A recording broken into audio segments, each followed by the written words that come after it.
Are you transgender, male to female, male to whatever, or transfeminine? I know this is a difficult question, which transgender people struggle to understand prior to transitioning. The reason for this struggle is often due to a lack of clear information available, and sometimes denial on the part of the person who is transgender.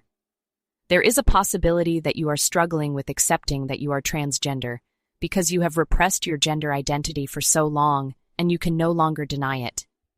There are two specific qualities that transgender people have. In this video, I will cover one of these qualities. I will go over the other criteria in the next video. People who are transgender have something called dysphoria. Dysphoria is defined as a state of feeling unwell, which is confusing. My clients have described dysphoria as discomfort, pain, or just not feeling right. It varies from mild to extreme, and it typically centers around certain parts of the body associated with being male.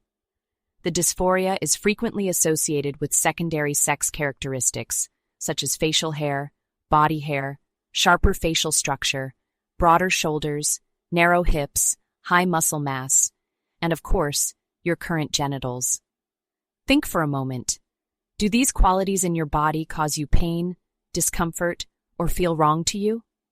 Remember, it can vary from mild to extreme. Dysphoria can arise when other people perceive you as male when you don't feel male. There are signs of this dysphoria. It can manifest as anxiety or depression and be managed through actions that provide temporary numbing, like alcohol or drug use, cutting, and can even lead to thoughts of suicide or attempts.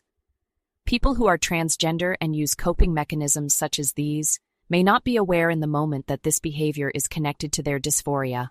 It is only later that it makes sense to them that they were struggling with how their body was and how they were being perceived by others, and these were major contributors to how they were feeling and how they were handling what they were feeling.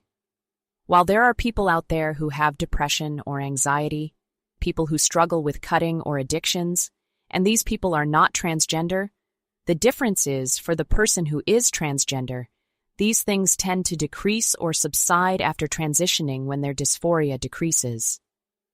Having this severe response to dysphoria is not a requirement to be transgender.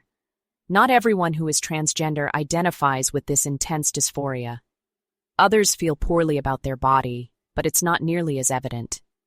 People come to understand that they are transgender by recognizing that they feel better if their body was different and if they were not perceived as male.